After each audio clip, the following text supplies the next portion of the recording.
दोसर से रगवाबो होलिया में छौड़ी के सारा मन लागो है सैया वाला चीजवा छौड़ी दोसर से रगवाबो माई बाबू के बारे में तनिक न सोचे के छौड़ी माई बाबू के बारे में तनिक न सोचे के छौड़ी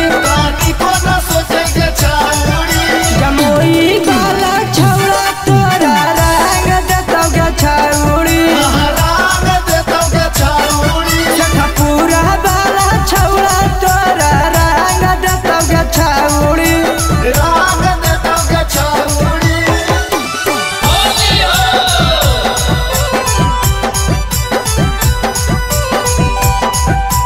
म्यूजिक बाय डीजे सरफराज।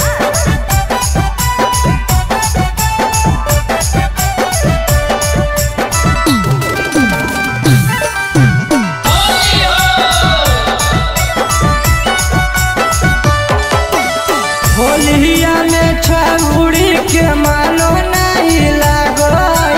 मारी के कनखिया छौड़ी गोलुआ के बोलाबो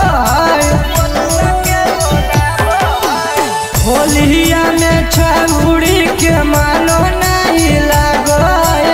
मारी के